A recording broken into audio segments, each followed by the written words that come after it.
Hi, and welcome to Decoding AQ, helping you to learn the tools, mindsets, and actions to thrive in an ever-changing world. Hi, and welcome to the next episode of Decoding AQ. With me today, I have Dr. David Rosmarin, and he is in Boston. He's a clinical psychologist. He's a Harvard Medical School associate professor, and he's the founder of the Center for Anxiety. So his mission is to shift the paradigm around anxiety from something to be feared or avoided to a trait that can be leveraged, often leveraged for things like resilience, purpose, and performance. And his work has helped individuals and organizations unlock a healthier, more empowered relationship with anxiety, something I'm sure, like myself and many of our listeners, would really love to have. And his most recent book, Thriving with Anxiety: 9 Tools to Make Your Anxiety Work for You. It draws from over 2 decades of clinical experience and research.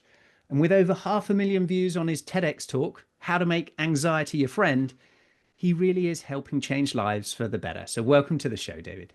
Thanks for that intro. It's really great to be here.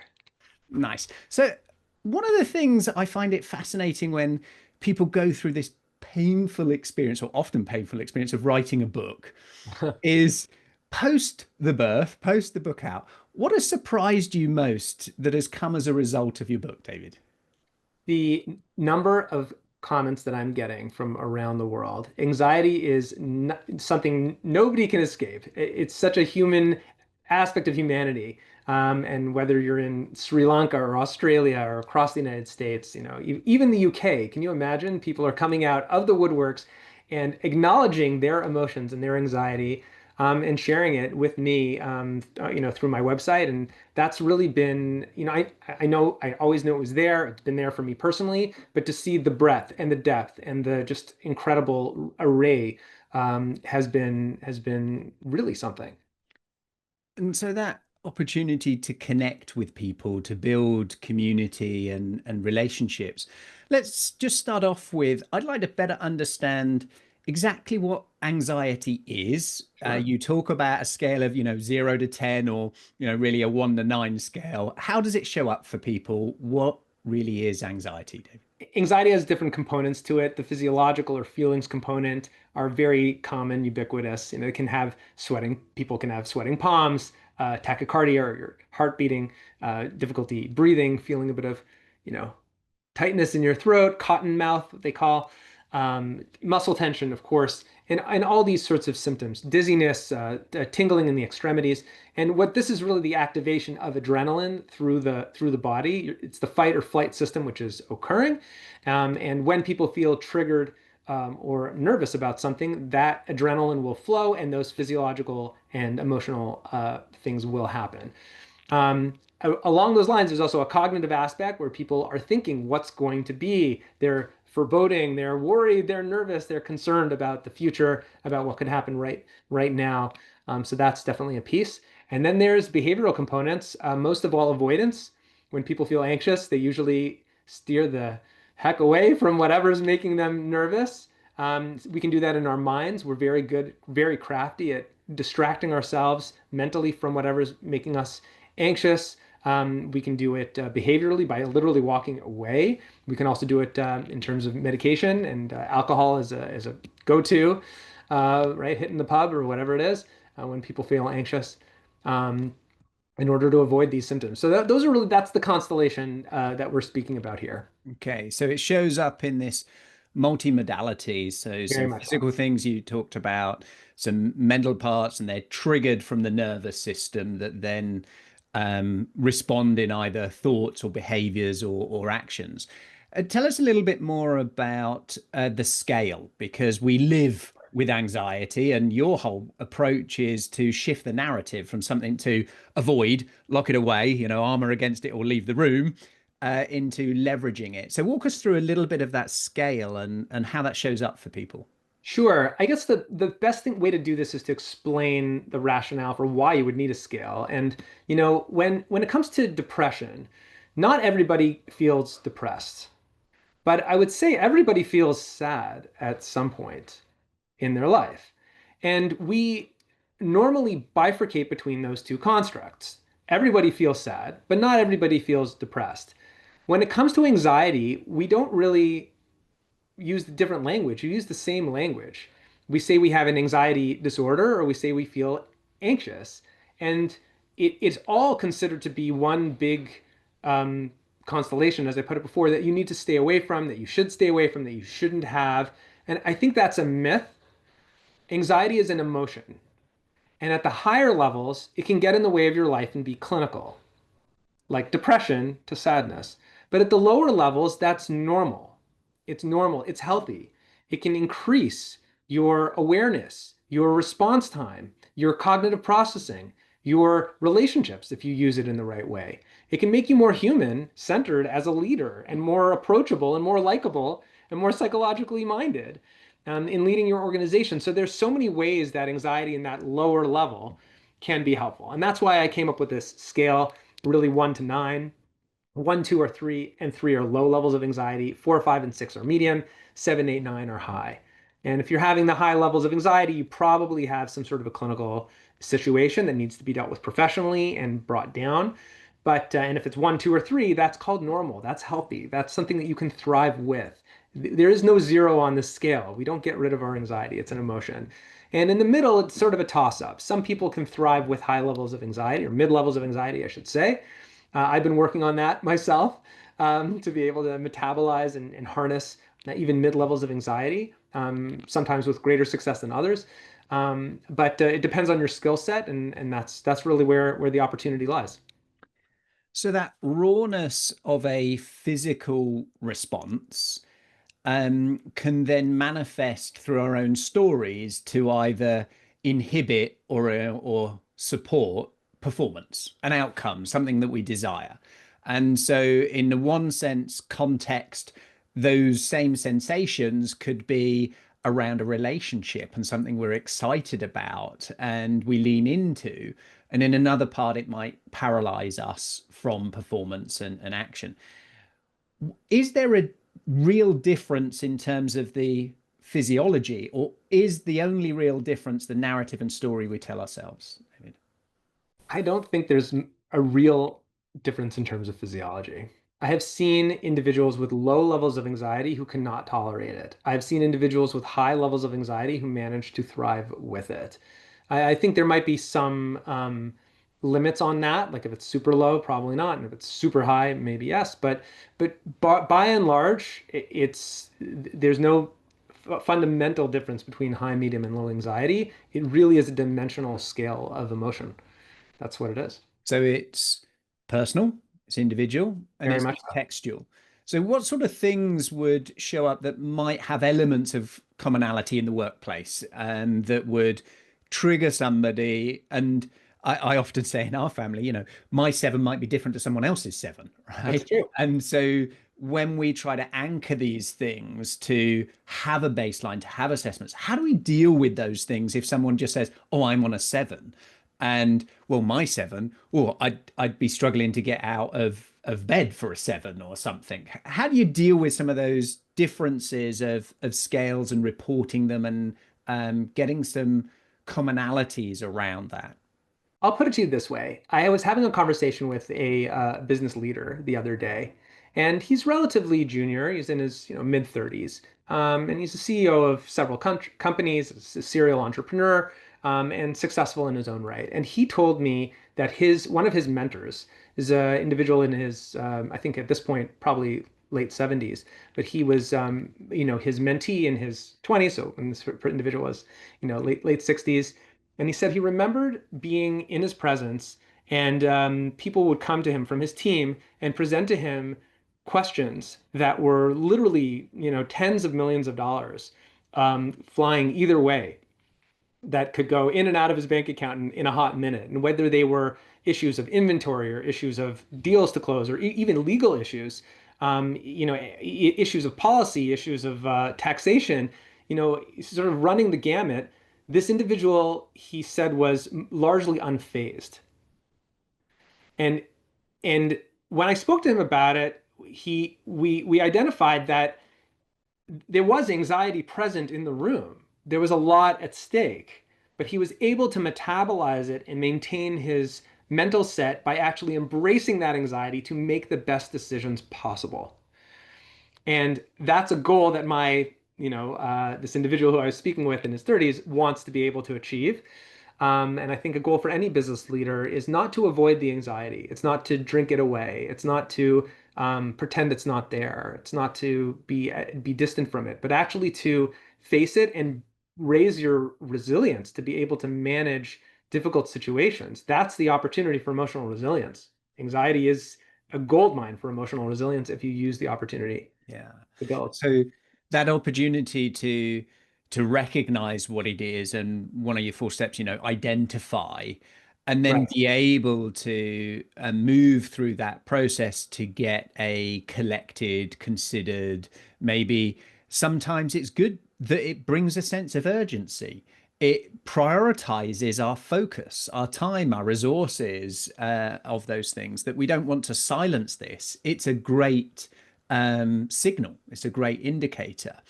So if let's just change tack a little bit, because we've got this kind of base framework of what it is. We've got some scales around it, and you've already expressed the goal is not to get to zero. It's how do we harness this for desired outcomes. So if we were having a conversation, say at the end of this year, right? Okay. And you said to me, this was the best year ever for you. Okay. What has happened? What's happened in terms of, you know, what work has been done, what initiatives have gone on, be that in the work at Harvard, in your clinic, in various things. What for you would a great end of this year look like in the work that you're doing? Paint me a picture of that, David. What are my own goals and dreams and ambitions? I'll tell you, I think there's two things. There's obviously, everybody wants to have success in different areas and different opportunities, whether it's, speaking, continued corporate consulting, whether it's keynotes and workshops and lectures and those kinds of things, and the success of a clinic and also academic advancement. However, when I think about it, simply having success in those areas is not necessarily going to build my resilience. What builds my resilience is challenges that come up in those areas and then being able to face them and learn new ways to create inner peace in the context of struggle. Now, I'm not wishing that upon myself or anybody else who's listening, but if I'm being honest, like really being honest, that's where the opportunity lies for internal growth that fuels a sense of fulfillment and also future opportunity. I mean, by standing up to those difficulties, that's what makes us into great people. Um, so So what I heard was this sense of continued improvement of your preparation for what comes next. So how that might show up for you, whether that is a great keynote, more papers published, whatever that element is actually the elements that gift you new capabilities through struggle, through building resilience, through those things, knowing that after December of this year, there's more to come. And wanting to be in probably. that state, we'll wish, we hope, that will be the state. So, in terms of if that's happening, what's gone on, some of those initiatives, some of those challenges that are coming in, did you stop doing anything? Was there anything you said, I'm going to let that go for you in your work, in your life that will allow you to leaning to more of the right opportunities? What's your kind of framing around, you know, if you could select the challenge or struggles, which ones would you say no to? Which ones would you say yes to? Yeah, I'm definitely moving away from clinical work and much more into the corporate consulting, whether it's coaching or also, like I mentioned, keynotes and workshops and consulting to organizations and businesses. And the reason is because I think in the clinical world we're really stuck on seeing anxiety as a disorder, and that's not a bad thing. When people come in for clinical services, they do have those sevens, eights, and nines, and it does have to be tamped down. But in the corporate world, by and large, when we're dealing with low to mid levels of anxiety, there's a real opportunity to actually harness it and prevent things from getting out of hand.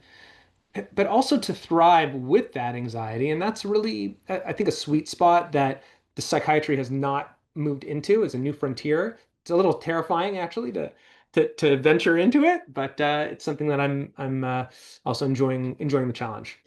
So what would the person that you engage with be experiencing? What would they be seeing? Is this a person who's in charge of wellness, in charge of innovation, in Sure. charge of change? What are they dealing with? And what would be the trigger that they would then say, I need to engage with David and to think about embracing some of those things to shift the needle and shift that perspective? What are they experiencing? Well, I'll tell you some of the conversations I've had with CHROs and other, business leaders, CEOs in the last month or so. Often in corporate world, it's anxiety is considered something that you have to throw a benefit at, you have to reduce, and you have to get rid of. And through my conversations with these leaders, there's sort of this aha moment that, oh, right, anxiety can actually build resilience, build connection within teams, build a sense of belonging within a company, build a sense of meaning and purpose that I'm doing something which is challenging and that's a good thing that I'm moving towards in my life. Um, and so many other different ways, building a sense of I'm accomplishing something, fulfillment. I mean, there's a lot of potential good here when anxiety is at the low level, and that really changes the conversation. And then the opportunity for cultural change, for leaders to learn how to speak about anxiety in a way that doesn't lose faith in the company, but actually enhances psychological safety and enhances a sense of human-centered leadership. So those are where the opportunities lie, I think, with keynotes, which hopefully change culture, workshops, which shape corporate values around this, and then also some coaching and conversations with leaders about how to embrace their own anxiety in a way that's going to enhance them and their organizations.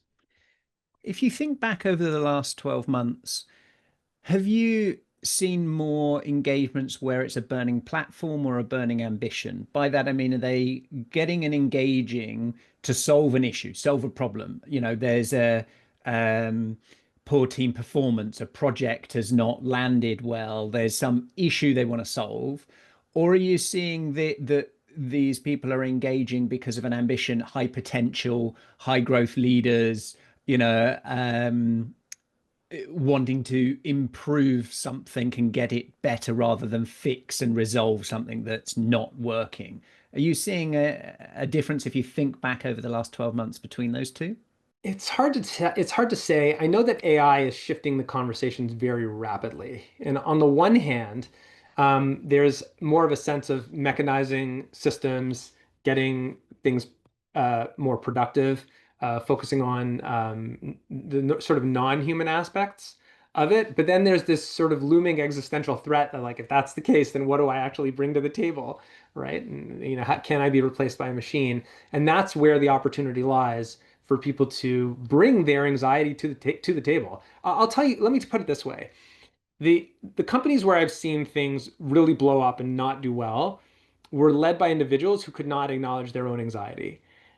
And that led to, firstly, just hubris, sense of, everything's going to be fine. And also the anxiety, which is just part of all of humanity, gets subsumed, put away, suppressed, and can potentially lead to, in many cases, addictions and other vices. And it's, as a clinical psychologist, I'll tell you, it's not pretty when it happens.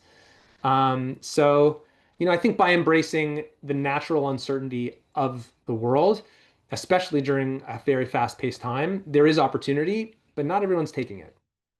You hit on a really key thing that's come up in almost every conversation I've been having over the last few years, which is around the human side of tech impact, adoption, whatever it might be, anxiety, fear of something that some in their team feeling that that's a barrier to adoption and embracing it, Yep. and others, oh, it's cavalier.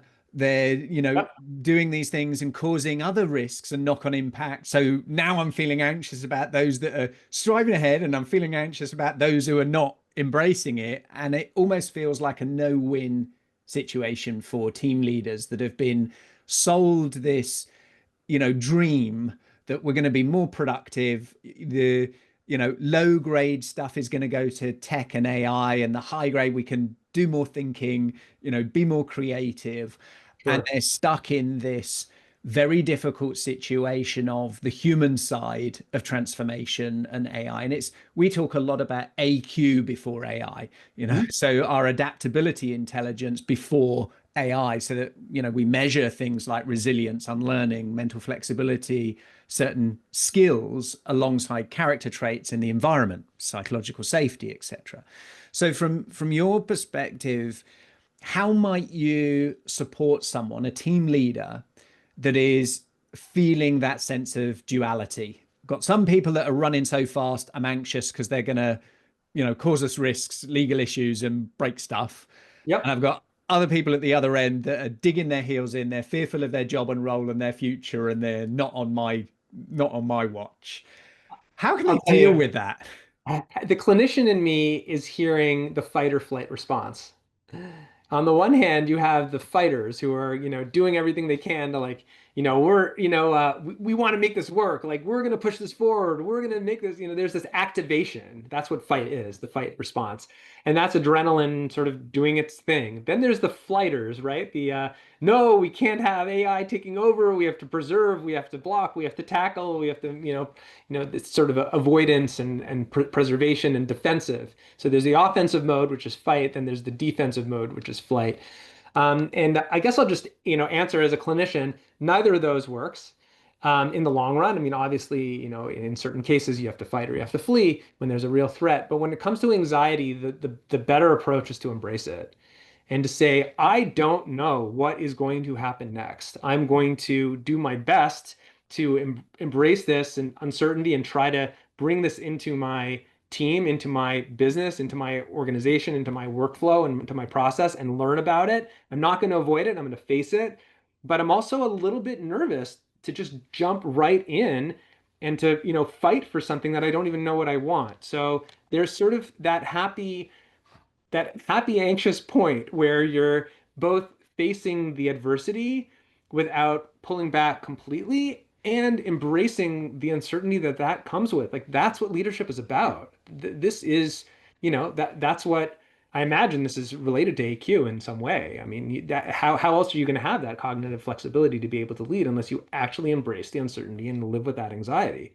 That's why you're a leader. Yeah, it's very true. And where you said, those two extremes, it doesn't work. It made me think of, an analogy I wrote about of, a car, it's driving with the brake and the accelerator both fully pushed to the floor. Well put. You're going to wreck it. And companies need those two things. They need the accelerator and they need the brake, but Right. it's the timing and the context of what's going on, what's the situation. And so I think the framings, the surroundings, which projects, which teams, which people, which regions, which areas do we want more control, more AI regulation, more pieces around it, whether that's in hiring and biases and ethics, and other areas where they may be in their industry, in their projects, in their innovation pockets, where they might be able to push the envelope a little bit. And I think this links to kind of your step two around anxiety after you've identified it, is actually sharing, to share what's going on. And you talked about that, to be vulnerable. It's very difficult for leaders that have been given applause for having the answer and having the answer before of past performance, the rewards, the benefits, the promotions, the check at the end of the month, to now say, I don't know. I don't know what I want. I don't know what the outcomes may be. That requires a very different environment internally for that human being as well as for that team. So as they transition into sharing, what kind of tips have you got to create a effective way of sharing that doesn't paralyze or make it worse? It's the hardest of the four steps in the corporate world. And just to clarify what the four steps are for listeners who haven't seen my TEDx talk, which you referenced in the intro, it's identify what you're afraid of, share it with someone else, embrace it to become more emotionally resilient, as we've been speaking about a lot during our conversation, and then letting go, which we touched on a bit, but really involves accepting the limits of what you can control and understanding that and leaning into that anxiety and being okay with the uncertainty as opposed to trying to control everything. The sharing is often the hardest in the corporate world. I would say maybe especially for leaders, but also for HR managers and CHROs. You sort of there's this tendency within the HR world to regulate, to create benefits, to create solutions, to understand everything, and to be able to present that to management in sort of a sort of black and white or box sort of way. And human emotions are dynamic. Um, when you, I'm not saying there isn't a need for systems. There certainly is. And if you work in a sizable organization, you better have your systems in place. But you're also dealing with humans. And to be able to have informed conversations with people about their emotions is a critical thing that needs to be done. There's a company I recently started working with called Lollipop. And Lollipop, the origin story is a cool one. It's the founder, Jeffrey Marks, was sitting on his grandfather's lap when he was young, and he used to be able to talk about his emotions, and he would get a lollipop. Grandpa, I'm anxious. Grandpa, I'm happy. Great, right? And he said, you know what? We need lollipops in the corporate world because people don't speak about their feelings. So he came up with an app, and what's amazing about it is it provides instant feedback to managers about how your emotions are of your subordinates on any given day at any given moment. So it's a way of facilitating communication within teams about your feelings, and it's sort of structured and simple to do. So that's a very creative solution, which is really getting some nice traction today. But yeah, I think in addition to having app-based solutions for teams, um, I the healthiest companies that I've seen are when the leaders, people in the C-suite, CHROs as well, are able to speak a little bit about their feelings and have that as a part of the conversation. It shouldn't dominate, but it needs to be part of it because it gives everybody permission to speak somewhat in a professional way that's pointed about their feelings. And we are human. This is part of the territory. So those are a couple of high level thoughts. It's a tough balance, isn't it? I remember having a Yes. coaching call with somebody very senior in a big organization, and we are the sum of our past experiences that we're constantly evaluating of what worked, what didn't work, and then we, trim off and experiment. And was living with a very impactful moment in their career when they were told they were too emotional, and therefore had suppressed the sharing. And that had led to promotions to a very, very senior position. And so Mhm. their link in their neural net was, I behave this way, I'm rewarded in this. And now I'm being asked, and society, these people are coming in and saying, no, you need to share more, be more vulnerable. And there's this disconnect between when I've done that, I got a slap, and when I haven't done it, I've got a clap. And so this unlearning for many leaders of what does it mean to share professionally about emotions? What is that context? And then setting that tone. And I remember a friend of mine, Keith Ferrazzi, uh, has a really nice prompt, which is around sweet and sour. So Okay. often we share something, and we applause all what are we grateful for, what's working well. But how often do we share something that is not good, Sour. that's sour? And it was just a really simple way. And we tried it as a team just last week to say, we're going to just do a session on our Team Connect call of sours. And the rules are we're not going to resolve, we're not going to judge, we're not going to coach. We're just going to share some sours, some crap that's gone on this week. Where Yeah. was there an area that it didn't live up to our expectations? Where are we frustrated? What's going on? And allow that space for it. And Keith often talks about the leader to go first to set the tone, but it's still hard, It right? is hard. It's still hard. What's your It is hard. thoughts on some of that? Yeah, firstly, there are corporate leaders who lean towards naturally sharing a little too much, and I have seen that in certain cases.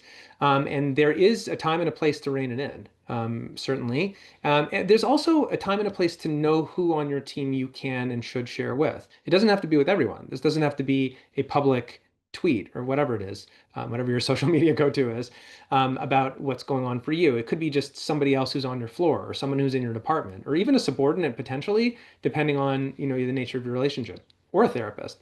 But it does mean getting it off your chest somewhere, somehow in a safe place that works. I do think some sharing of feelings in the corporate world by leaders has a potential benefit for culture as a whole. But to your point, there is a balance, and it's sort of how to thread the needle does depend on about 100 different factors.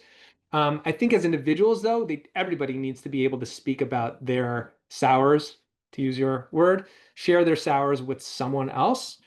Um, whether that's a spouse, friend, family, therapist, stranger, anyone, just get it off your chest. I like to say, get it off of your mind and into someone else's heart. That's nice.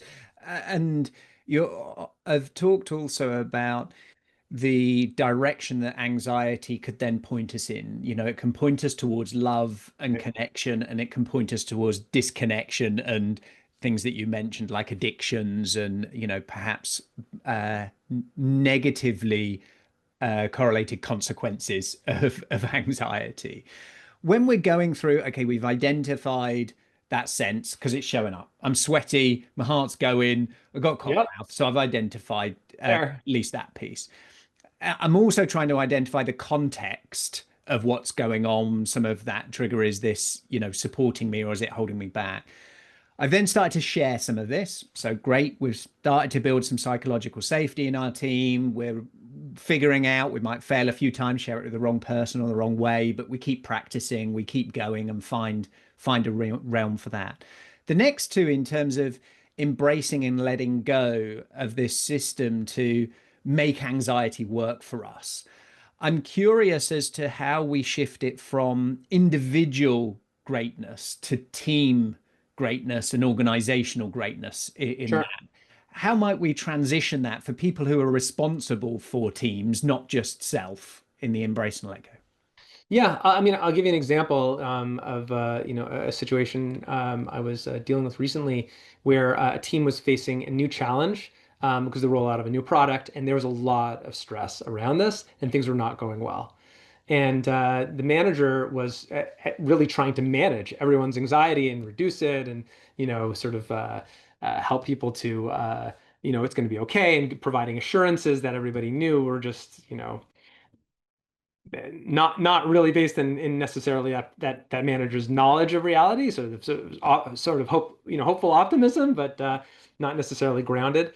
And the direction that I encouraged was actually to lean into the anxiety and to focus on the mission, to say we are rolling out this product because we want to advance the field, because this is going to make a difference in the lives of our customers, because this is on brand with our company, because there is a new vista for all of us professionally and as a corporation on the other side of this launch.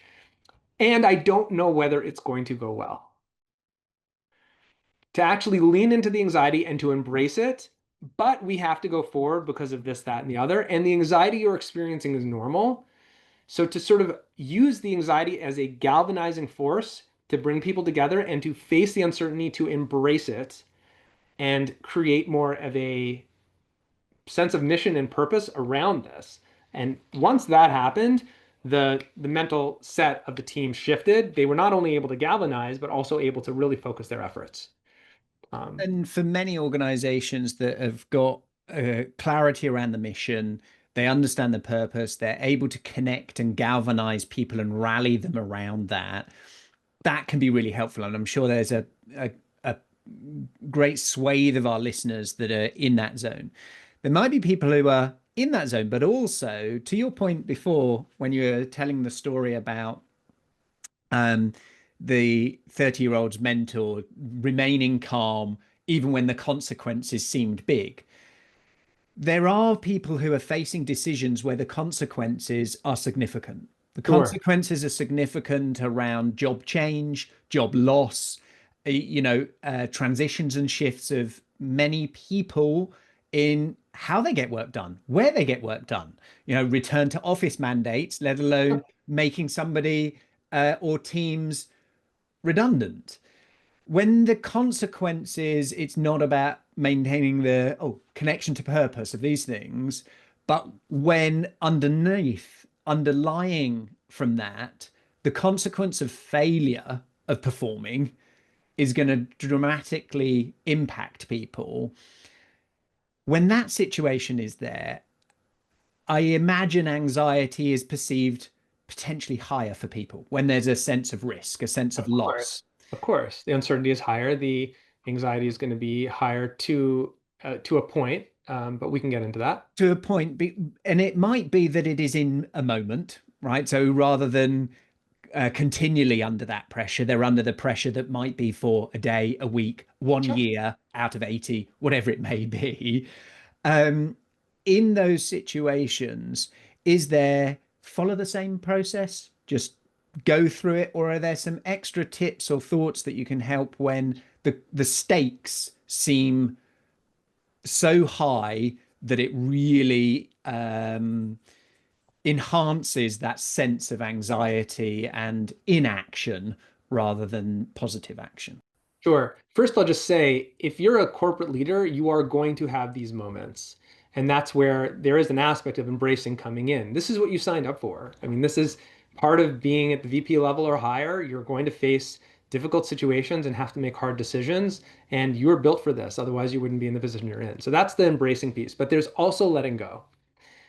And, if you take I'll give you an example of a CEO individual who drives to work every day on the freeway and then has to face one of these, potential existential threats to their company in the boardroom later in the day.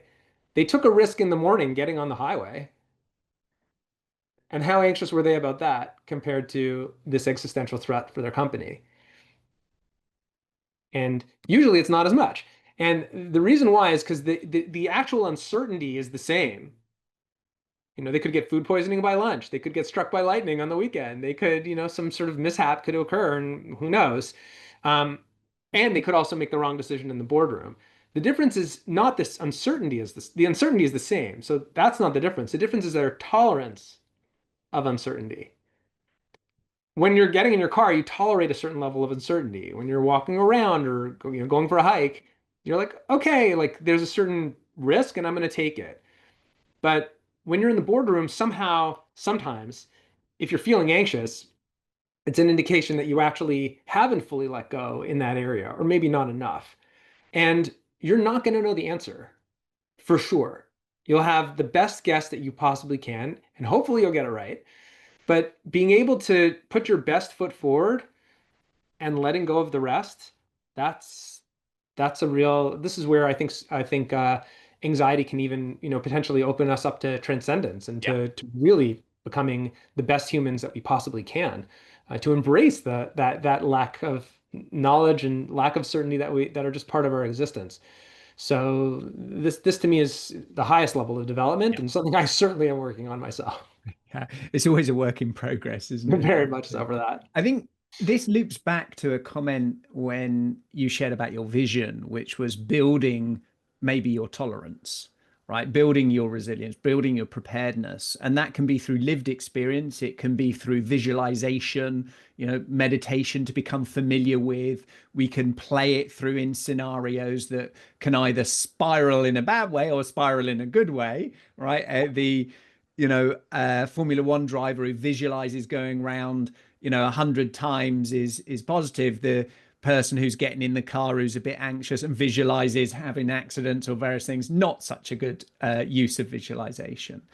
One of the things we've started to see more of is simulation training. So we see it a lot in, say, the forces, the services, fire, police, army, where they use simulation training to increase the tolerance of feeling pressure of certain situations, yet we haven't seen much of that in the workplace.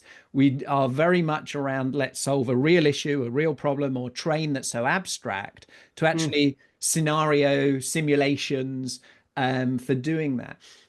Is there a way where you can see, or have you seen any research or pieces around using simulation training and scenario training that can help improve that tolerance rather than you just got to wear the t-shirt, get the scars, and go through it. The one thing that's coming to mind, again, I'm going to wear my clinical hat here, is when people have generalized anxiety disorder, which is characterized by uncontrollable worry for most of the time, most of the day, nearly every day. We encourage them to actually think the worst. Not all the time, but for a period of, let's say, 5 or 10 minutes a day, where they're actually going through a simulation in their brain of what would be the worst thing to possibly happen, and to really confront that possibility in their mind, and to force in some ways the letting go, to have the mental preparedness where you are embracing it. Invariably they're going to speak about it a lot more, and then certainly identify the root of it. So it really ticks all the boxes of this 4-step process when you use this visualization. I could see that being imported into a corporate context out of the clinical context. That's something I'd love to experiment with and see how it works. Could be interesting. It reminds me of Sure. my coach is a chap called Dan Sullivan. He's in his Okay. 80s, and he created many years ago something called the impact filter. It's a one-pager. We've used it for every project we start, and at the bottom is two sneaky little boxes. One's called best result, one's called worst result. And so he gets you to really think about, okay, with this, Great.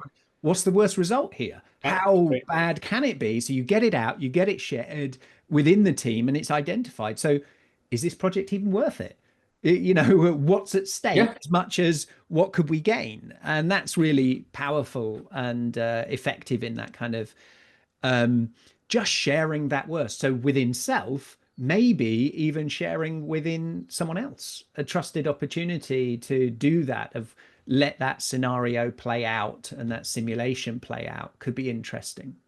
Yeah, I love that. It's a really good example of thriving with anxiety, where you're taking Mm, the anxiety, which is there, and using it for a constructive purpose to actually evaluate what's going on here at minimum, to create camaraderie with your teams and a renewed sense of purpose and an acceptance of the uncertainty, and potentially to actually change course, yeah. based on that It information.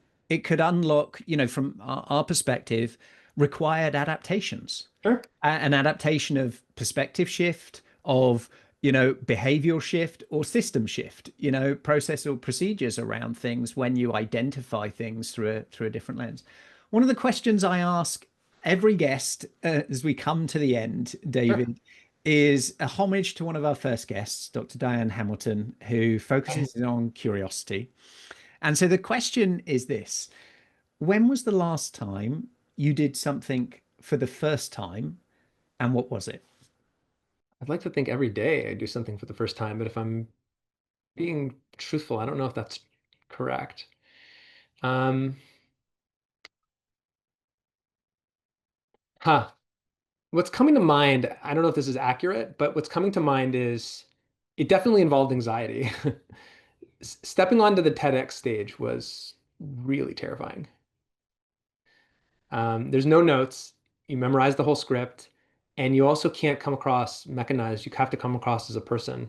And I knew that I was going to be speaking about my own anxiety in public. And as a member of Harvard faculty and somebody who's been doing this work professionally for 20 years, that was it really felt like jumping off a cliff.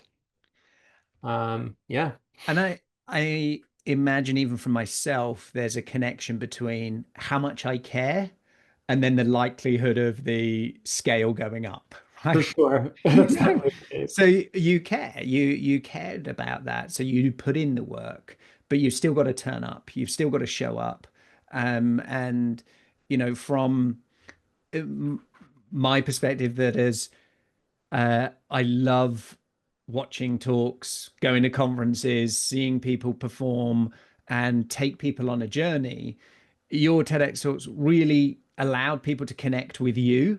The Thank you. humility of sharing some stories, meeting UI, various things that allowed both you to shift your balance and tone by getting it out, but also creating that connection with the audience. Because a lot of times we can say all the right things, but it never changes behavior.